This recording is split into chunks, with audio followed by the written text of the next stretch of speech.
Hello everyone, मैं doctor सिमरन आप सभी का वेलकम करती हूँ बायोलॉजी हब चैनल में एक बार और आज मैं आप सबको बहुत बहुत शुभकामनाएं देने वाली हूँ 15 अगस्त की। यस, हमारा इंडिपेंडेंस डे है। सो आई होप आप सब बहुत अच्छे होंगे और अच्छे ही रहना और 15 अगस्त के मज़े लीजिए। वैसे तो आजकल स्टूडेंट्स घर पे ही हैं तो वो वैसे ही बड़े मज़े ले रहे हैं घर पे बैठे बैठे, बट आई होप अब सब बहुत परेशान हो गए घर पे बैठे बैठे एंड सब अपने स्कूल को बहुत मिस कर रहे हैं।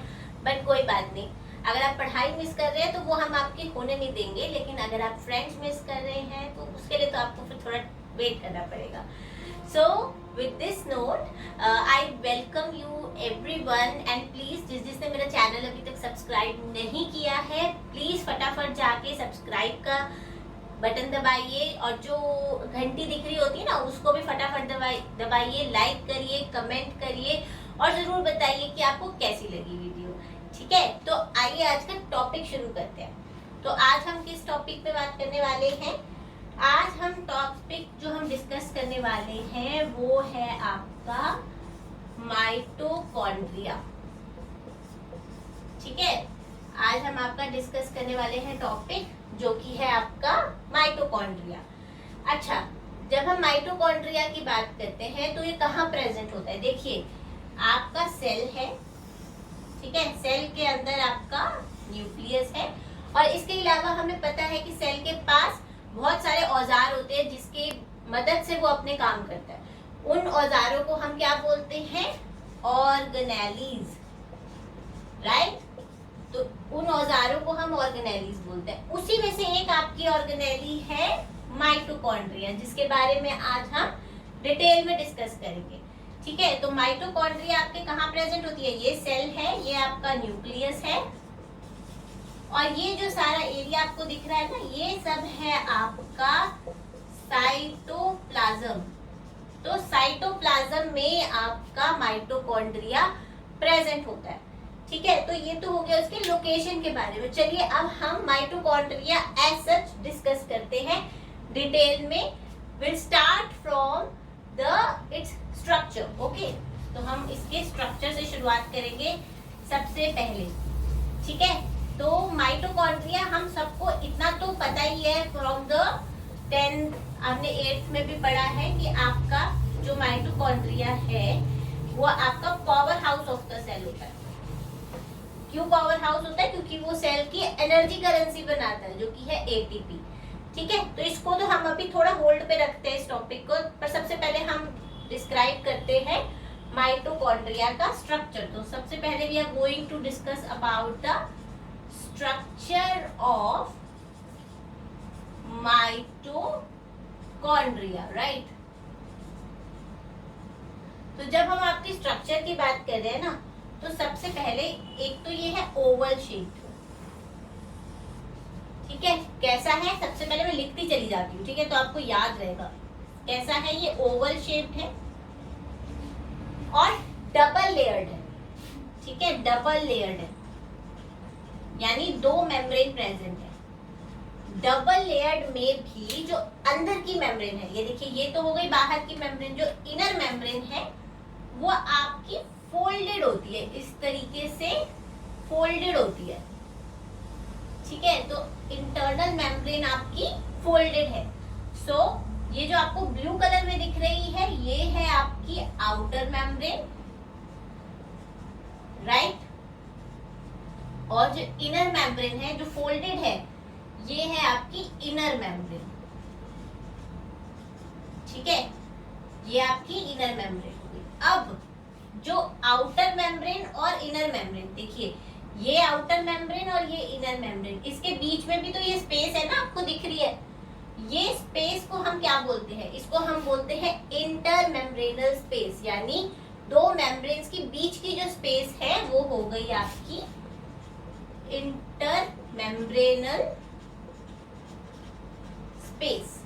ठीक है, अब जो इनर मेम्ब्रेन है उसके बीच में ये जो आपको स्पेस दिख रही है, इस जगह को हम बोलते हैं आपका मैट्रिक्स। क्या बोलते हैं? मैट्रिक्स। तो आपका हमने क्या समझ आया कि आपका जो माइटोकॉन्ड्रिया है ओवल शेप्ड है डबल लेयर मेम्ब्रेन है, इनर लेयर जो है वो फोल्डेड है, सो inner membrane is folded, inner membrane is folded, right. अब और एक इंटरेस्टिंग चीज है माइटोकॉन्ड्रिया के बारे में कि इसके पास इसका खुद का डीएनए है, it has its own DNA, यानी अपना डीएनए इसके पास खुद है, ठीक है, it has its own DNA, ठीक है। तो इसके पास अपना खुद का डीएनए है। और जब हम बात कर रहे हैं डीएनए, तो इसका डीएनए किस तरीके का है, हमें पता है कि न्यूक्लियस में भी डीएनए है, ठीक है, और वो आपके सारे प्रोटीन्स और जितने भी जीन्स हैं, जितने भी प्रोटीन्स हैं आपके सेल्स में, वो सब इनकोड करता है, ठीक है। तो अब माइटोकॉन्ड्रिया का आपका जो डीएनए है वो क्या कंटेन करता है, it contains some of the basic proteins which are required by mitochondria, कुछ ऐसे प्रोटीन्स जो माइटोकॉन्ड्रिया को अपने फंक्शन के लिए चाहिए ना, वो आपका माइटोकॉन्ड्रिया डीएनए कंटेन करता है। और जो माइटोकॉन्ड्रिया डीएनए है वो किस तरीके का होता है, माइटोकॉन्ड्रिया का जो डीएनए है वो सर्कुलर होता है। इसका मतलब क्या हुआ, अगर माइटोकॉन्ड्रिया का डीएनए सर्कुलर है, तो अगर आपको याद हो तो जो प्रोकैरियोट्स होते हैं उनका भी सर्कुलर डीएनए होता है। जैसे बैक्टीरिया है, बैक्टीरिया के अंदर आपने पढ़ा होगा प्लाज्मिड्स होते हैं, जो आपका एक्सोसोमल आपके डीएनए होते हैं और वो सर्कुलर होते हैं। तो यानी जो सर्कुलर डीएनए हैं वो आपके प्रोकैरियोट्स में पाए जाते हैं, वो यूकैरियोट्स में नहीं पाए जाते। और हम बात कर रहे हैं यूकैरियोटिक सेल की। इसका मतलब है कहीं ना कहीं जो यूकैरियोट्स है उनका ओरिजिन कहाँ से है, प्रोकैरियोट से। तो ये एक लिंक है एवोल्यूशन का, ठीक है। अब हम बात करते हैं आपका साइज कितना हो सकता है माइटोकॉन्ड्रिया का। तो generally it can vary from 1 to 10 micrometre, 1 से 10 माइक्रोमीटर के बीच का जो है माइटोकॉन्ड्रिया का साइज होता है, ठीक है। चलिए, ये हमने बात कर ली ओवरऑल स्ट्रक्चर की। अब हम थोड़ा इसके फंक्शन पे आते हैं, ठीक है। तो अब हम थोड़ा सा आपका डिस्कस करते हैं about the function of mitochondria. और मुझे सब, अगर आपको कहीं पे भी कोई दिक्कत है, कुछ समझ नहीं आया है, तो फटाफट से उसी टाइम आप कमेंट पे लिख सकते हैं। और अगर कोई और टॉपिक है जिसमें आपको दिक्कत है, परेशानी है बायोलॉजी के, आप झट से कमेंट पे लिख दीजिए और उसी टाइम हम आपकी प्रॉब्लम सॉल्व कर देंगे, ठीक है। तो अब हम आते हैं आपके फंक्शन ऑफ माइटोकॉन्ड्रिया पे। Let's talk about the function of mitochondria. अब माइटोकॉन्ड्रिया का क्या फंक्शन है, देखिए, माइटोकॉन्ड्रिया को हम क्या बोलते हैं, माइटोकॉन्ड्रिया को हम बोलते हैं power house of the cell, ठीक है। जब पावर हाउस, जैसे मान लीजिए आपके घर में इलेक्ट्रिसिटी आती है, तो कहाँ से आती है, थर्मल प्लांट्स लगे हुए हैं, ठीक है। तो माइटोकॉन्ड्रिया को आप थर्मल प्लांट समझ लीजिए, ठीक है। और जो हमारे घर में आपकी इलेक्ट्रिसिटी आ रही है वो हो जाएगी ATP, power house of the cell है। क्यों power house of the cell है, क्योंकि ये क्या बना रहा है, एटीपी। एटीपी का क्या मतलब है, एडिनोसाइन ट्राइफॉस्फेट। एटीपी क्या है हमारी बॉडी में, it is known as the energy currency of the cell. क्या है ये आपका, एनर्जी करेंसी है सेल की। तो हम ये मान लेते हैं कि जो माइटोकॉन्ड्रिया है वो थर्मल पावर प्लांट है, ठीक है। और जो घर में आपकी इलेक्ट्रिसिटी आती है वो एटीपी है, ठीक है। तो सेल के जो पावर हाउस है वो है माइटोकॉन्ड्रिया, और जो एटीपी है वो है आपकी energy currency of the cell. तो इस तरीके से आप याद रखेंगे ना तो भूलेंगे नहीं। अच्छा, अब ये एटीपी ये जो बनाता है, ये बनाता कैसे है, ठीक है। तो ये भी एक बहुत इंटरेस्टिंग प्रोसेस है जिसको हम बेसिकली बोलते हैं एरोबिक रेस्पिरेशन। तो माइटोकॉन्ड्रिया का रोल किसमें है, एरोबिक रेस्पिरेशन में। चलिए समझते हैं कैसे। देखिए, हमें पता है कि एनर्जी का मेन सोर्स क्या है, कहाँ से आपकी बॉडी को मेन एनर्जी मिलती है। कभी भी जब आप बेहोश हो जाते हैं या बहुत ज्यादा थक जाते हैं, या कई, मैंने हमारे स्कूल में तो ऐसा होता था कि जब असेंबली होती थी तो बहुत सारे बच्चे वो धूप की गर्मी की वजह से बेहोश हो जाते थे। क्यों, ग्लूकोज की कमी हो जाती थी। तो आपकी बॉडी में जो मेन एटीपी जनरेट होता है वो कहाँ से होता है, ग्लूकोज से।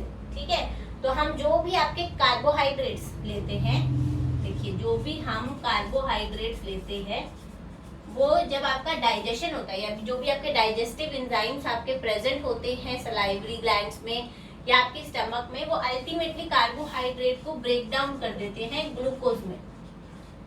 ठीक है, अब ये जो ग्लूकोज है ये साइटोप्लाज्म में ही आपका बनाता है पायरूवेट। ठीक है, अब ये पायरूवेट जो है फिर आपका जाता है माइटोकॉन्ड्रिया के पास। ठीक है, माइटोकॉन्ड्रिया के पास जाता है जब ये, तो माइटोकॉन्ड्रिया क्या करता है, माइटोकॉन्ड्रिया क्या करता है, पायरूवेट को आपका चेंज कर देता है एसिटाइल कोए में। ठीक है, अब ये जो एसिटाइल कोए बना है ये फिर आपका जाता है इन सिट्रिक एसिड साइकिल। ठीक है, जिसको हम क्रेब्स साइकिल भी बोलते हैं। ठीक है, जहां पे आपके बनते हैं NADH या NADPH या हम NADH बोलते हैं एंड FADH2।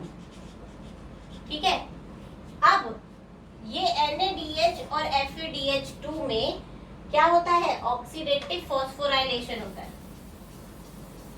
क्या होता है, NADH और FADH2 का होता है ऑक्सीडेटिव फॉस्फोराइलेशन। और ये कहाँ हो रहा है, ये सब माइटोकॉन्ड्रिया में हो रहा है। मेन काम जो है माइटोकॉन्ड्रिया का वो आपका है ऑक्सीडेटिव फॉस्फोराइलेशन। तो अब ये NADH and FADH2 in the presence of oxygen change हो जाएंगे इनटू ATP, जो कि 36 मॉलिक्यूल्स ऑफ ATP, यानी एक ग्लूकोज मॉलिक्यूल से हमको 36 ATP मिलते हैं in the presence of oxygen. क्योंकि ऑक्सीजन की प्रेजेंस में हो रहा है इसीलिए हम इसको बोलते हैं एरोबिक रेस्पिरेशन। क्या बोलते हैं, एरोबिक रेस्पिरेशन। ठीक है, तो अब आपको समझ आया कि ये ऐसे एनर्जी करेंसी आपकी बन कैसे रही है। हम सब ने पढ़ा है कि अरे mitochondria power house of the cell है, ATP energy currency of the cell है, लेकिन ये भी तो समझना जरूरी है ना, क्यों, कैसे बन कैसे रहा है। तो बन इसी तरीके से रहा है कि पायरूवेट आपका साइटोप्लाज्म में बना ग्लूकोज से, वो पायरूवेट चेंज हुआ एसिटाइल कोए में, जो कि आपके फिर सिट्रिक एसिड साइकिल होती है आपकी, जिसको हम क्रेब्स साइकिल भी बोलते हैं। ठीक है, सिट्रिक एसिड साइकिल को हम क्रेब्स साइकिल भी बोलते हैं। ठीक है, क्योंकि इसको हेनरी क्रेब ने आपका डिस्कवर किया था, जिसके लिए उसे नोबेल प्राइज मिला था। उसके बाद ये आपका चेंज हो जाएगा NADH एंड FADH2 में, जो कि in the presence of oxygen 36 ATP बनाएगा और साथ में वाटर मॉलिक्यूल रिलीज करेगा। ठीक है, तो ये सब आपका काम कहाँ हो रहा है, माइटोकॉन्ड्रिया में। ठीक है, चलिए ये हो गया फंक्शन की बात। अब हम थोड़ा सा इसकी इनहेरिटेंस की बात करते हैं। Let's talk about the inheritance of mitochondria, कि आपका माइटोकॉन्ड्रिया कौन से पेरेंट से आता है। ठीक है, so let's talk about the inheritance of mitochondria.